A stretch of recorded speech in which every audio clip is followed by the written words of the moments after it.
Word on the streets, it's Bowlznbeatz. What's good, everybody, and welcome back. It's your girl X, and joining us today is a Toronto-based DJ who has such a beautiful soul inside and out. Let's welcome my girl, DJ Shannyn Hill. Thank you for being here. I'm super excited to have this conversation with you. Thank you for having me. So let's just get like real and raw because we know that's what the audience loves. Yep. And for those of you that don't know who Shannyn Hill is, she's an amazing DJ. So let's give it up and go check her out. So for anybody who doesn't know you, what's your story? Like, how did you get into DJing? You know, I don't know if it was, I feel like when I was younger, I didn't realize that the music industry was a thing, if that makes sense.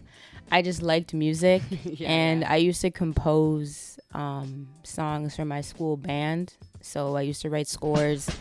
Then after that, I fell in love with like theater and film and I wanted to actually score movies. So do their entire soundtrack. But I didn't know, I was probably like maybe 11 at the time, 11, 12. I didn't know that was a thing, if that makes sense. Like I didn't know where to look or whatever, but I knew I liked doing it.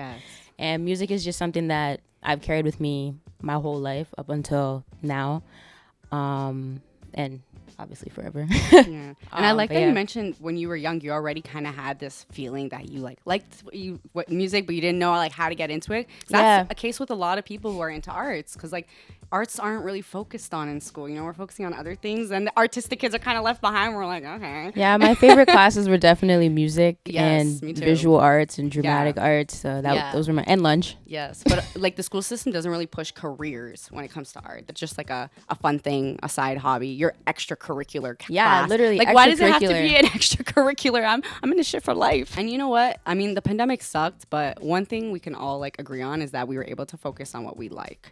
For a while. You know what I mean? And I'm finding that a lot of people are really pursuing their passions now that the pandemic hit. They had time to really remind themselves like life is about doing what you like. Exactly. Like you're allowed to have fun. Yes. I try to tell myself that sometimes. Like you're allowed to have fun. Like you can be doing stuff and you can enjoy yourself. So. Yeah. And you mentioned that your dad's like a huge reggae fan. So is reggae your favorite genre to mix to? Mostly reggae because that's what my dad liked to listen to. Yeah. And obviously your dad's a huge music fan. So was he supportive of your career choice when you decided you wanted to do DJing?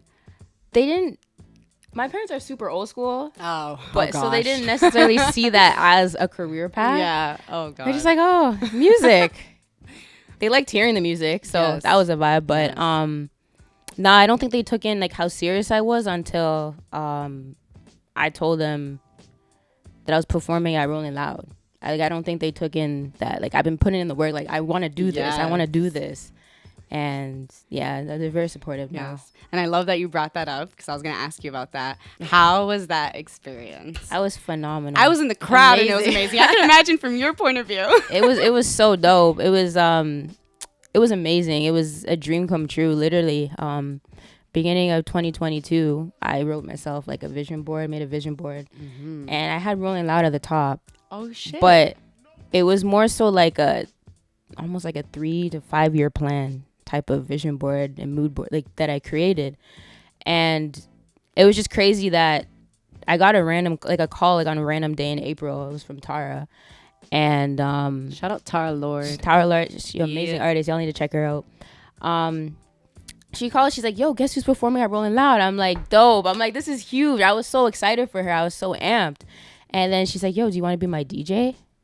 And I was like, you're like, me? It was that moment where I realized like, wow, like all the hard work and the time and that I'm actually putting in, like people are seeing it. So that's a huge stage. Yeah. And for her to pick me to be her backing DJ, I was like, I was so humble. Definitely a big moment, right? It was much needed. And honestly, I hope they do it again because a lot of people were like having their doubts. They were getting nervous. And honestly, I thought it was amazing. Even being in the crowd, I was like, this is great. Like, I don't even feel like I'm in Toronto right now. Like, usually everybody hates each other. Like, it's all love here. I love it. Yeah, for real. So what are you looking forward to? Like, any upcoming performances? I'm actually going to be a guest DJ for the Raptors 905. Coming up in March. Oh shit. Yeah, so that's something I'm super excited for. Yes, love to see it. It's like right by my birthday, so wow, that's amazing. Nice little birthday gift to myself. I honestly love that you've accomplished so much in so little. That's truly amazing. Thank you, I appreciate it. Especially as a woman, it is so nice to see. You're like represent. So coming into the music industry, do you find that there's any cons as a female DJ? I get bypassed a lot. Like, people don't take me seriously. They don't think I can actually spin. And then I spin, and they're like, oh, my bad. Like, oh, shit. But when they see, like, a girl come up, like, behind the decks, they're like... And do you find that there's any pros in being a female DJ? Because as much as I express that it's difficult for women in the music industry, some guys will always think it's easier for us because we have the looks. We got the quote-unquote pussy. Like, shout out Friday from We Love Hip Hop. No offense, man. But once he tweeted, girls don't have to work as hard as men in the industry because they got boobs. And I was like... Big boobs? What?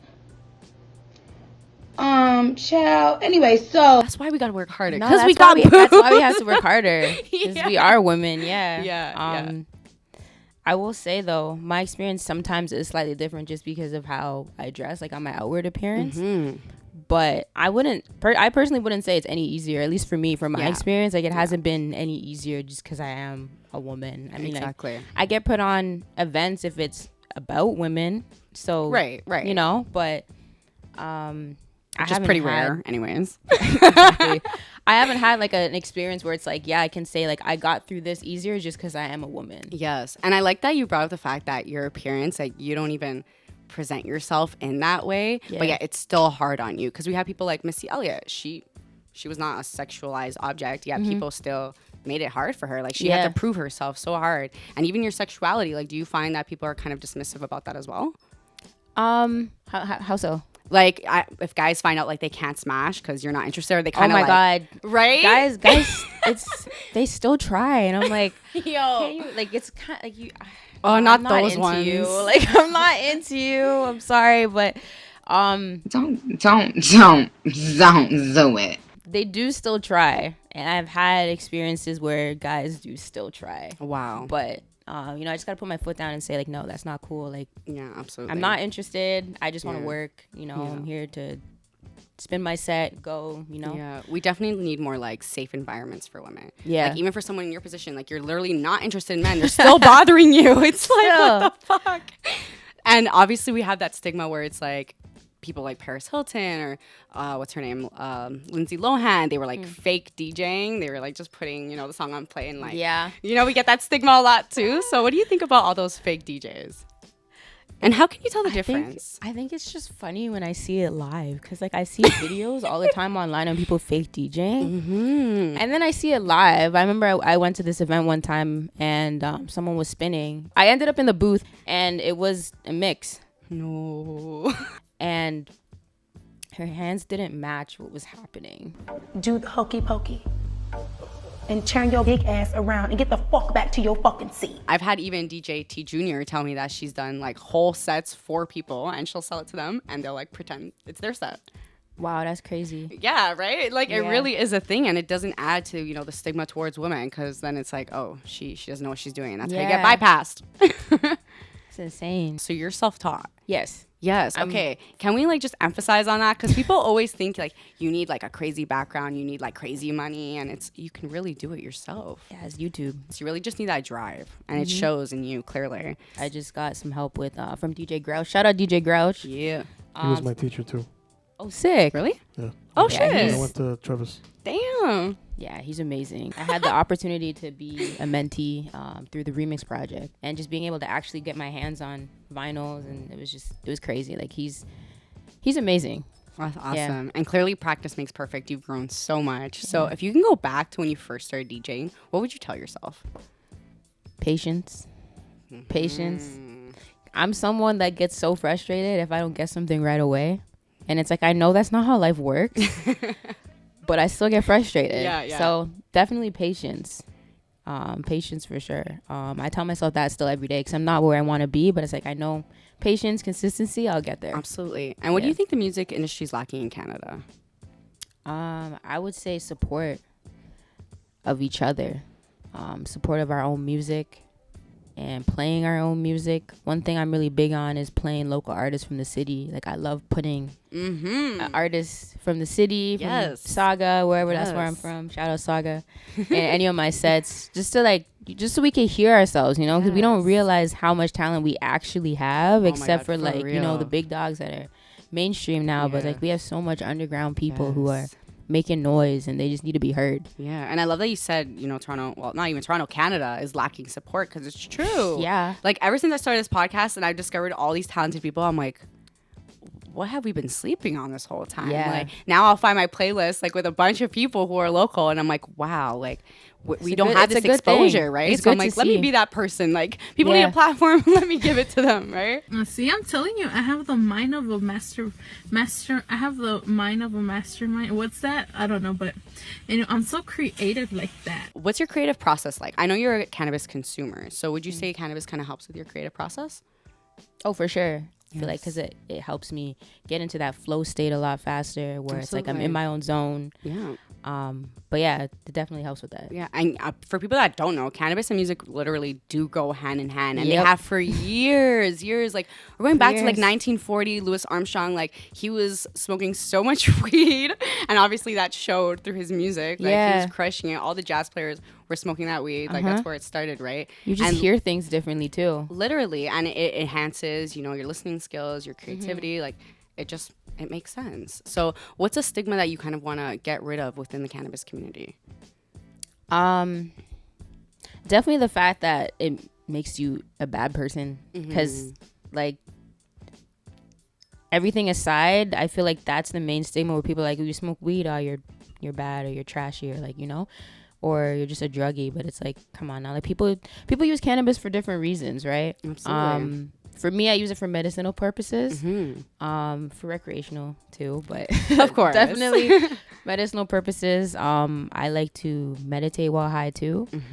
But I just think if you smoke weed, like, you're still dope. Like, you're cool. No pun intended. You're still dope. That's funny. Yeah, you're still dope. You're still cool. Like, you know, like, do what you gotta do. Like, if smoking weed is what helps uplift you, then do that, you know, with moderation, of course. Yes. But yeah. And I'm glad that you brought up the whole meditation thing, because again, that goes back to music and cannabis being tied together, right? Yeah. When you're meditating, you're listening to those sounds, to those rhythms, and then, you know, the weed just helps you ground. Yeah. They're both things that ground you, which is why I kind of wanted to start Bowlznbeatz, because I'm like, these are two amazing things that ground people, bring people together. Like, why are we not putting it on a pedestal? Right? Especially as a DJ, you're constantly around environments that have alcohol, drugs. So would you say like weed is the safest route? For me, yeah. Like, I can DJ while high. I can't DJ when I'm drunk. So Yeah, usually, literally. Yeah. when I'm at an event and people say, "Do you want to drink?" I honestly, a lot of times I say no, but I feel like, want to smoke up? I'm like, yeah, like, I'm with exactly. it. But yeah, I prefer being high when I'm spinning. It's a funny story. I actually used to practice during the pandemic. I was like, you know, eventually I'm going to be in clubs and parties. I should practice spinning drunk. So I would take shots, because on TikTok and Instagram, there was actually a shot challenge where you like would tag your friends. And then anyways, I got... Oh my God. I actually think I remember that. I got tagged in one of those. So I'm like, this is the perfect day. So I took a couple shots in Malibu, and I got on the decks. I'm like, I have no idea what I'm doing. I can't read my laptop. Yeah. But yeah, when I was high, it was great. It was a good time. Exactly. And you mentioned that it's also medicine to you. How does it help you? I used to battle depression a few years back, and weed honestly helped with that. And this is no way promoting weed, but I'm just speaking of my own experience. No, be real. Yeah, be real. But yeah, like it helped a lot, you know. And I used it in a way where it's like, it wasn't to escape. It was more to like make it easier to face myself. So that I love that you're being real, because honestly, like, not a lot of people get that perspective. Like, if you know, you know. If you don't, it's cool. Like, that's fine, but just don't judge us. You know what I mean? Like, personally, exactly. I used it because it helps me cope with my PTSD. Like, it's not necessarily that I'm ignoring it. It's just when you start going through that phase where you're like, I'm about to get in it, like, my stomach personally starts turning. Like, I start feeling physically sick. And weed helps me ground myself, right? It reminds your body, like, you're safe. You're okay, like, you're good, right? So I love that you brought that up, because I feel like it needs to be talked about more, because people are always constantly stigmatizing it, saying everybody's lazy, unmotivated, you know. I agree, yeah. That's not true. So how do you stay motivated? Obviously, pursuing your dream career, like, it gets frustrating sometimes, and like you said, you need patience. So how do you stay motivated? I kind of look back at what I've accomplished, and I kind of like wow myself. I gotta think bigger, or like, how else can I put myself in a position where I'm doing something, for myself, but like at the end, I'm still giving back. That's another thing that keeps me motivated as well. Like I want to be able to be in a position where I can give back, especially financially. But if I not, then it's like I want to get there. Yeah, you'll get there eventually, right? One day. Exactly. So have you ever had a moment where you felt like giving up, where you were kind of like, I can't do this anymore? And how did you kind of overcome that? I just tell myself like, yo, like how bad do I want this? And I look at, where I want to be and the alternative path where, like I said, I can go back to school, get a regular job. And I just kind of forced myself to take the actions towards where I want to go, as hard as it was. Yeah, I don't know if it made sense how I explained it, but it's like I was either going to sit and sulk and not do anything about it and let the time pass and wish I was here. Yeah. Or I could actually do the actions to help me get there. Exactly. Like, don't regret it, right? Yeah. You don't want to be like, what if? No, That's what ifs. the worst. No. Yeah, the what if. So we obviously talked about how cannabis can be healing, but music can also be very healing. That's also why, I have beats. Like, music is so healing. So how do you feel like music has healed you? I feel like music got me through like my darkest times. It helps me. It gets me through my best times. And it just makes me it allows me to express myself through different ways, through different channels. And I can reach people through music as well, just from what I do. And I love that because I know music helped me through a lot of my dark times. Yeah. And I know, especially as children. Exactly. Because you're not like old enough to like be smoking or drinking yet. So you're no, you don't have a lot of outlets to music. Yeah. But yeah, I know music isn't a major outlet for a lot of people, including myself. So the fact that I know when I do an event, I get to spin and I get to at least, whether I'm touching one person, like they hear their favorite song. That's one thing. Like I don't usually like requests, but sometimes I play it. Make that one person. So I'm like, happy. you know what? Like if I can make one person happy, like that'd be dope. So I know that I have the opportunity to actually make someone's day. I know when they're going through stuff. Yeah. So yeah. So before we wrap it up, I started doing this season just to kind of humanize people, get people feeling like it's okay to, be funny, not take everything seriously, not have to portray your image so perfectly. So we're going to play a game that I made up. Oh my God. And it's called Up Close and Personal. So I'm just going to ask you a bunch of random ass questions and you're just going to answer whatever comes to your head. Okay. So if you could be any animal, what animal would you be and why? If I could be an animal, I think I'd be a bird. Oh. Because I could fly. I know I said bird. It's like, that's not like really bird. Good. Toronto slang, like that's not.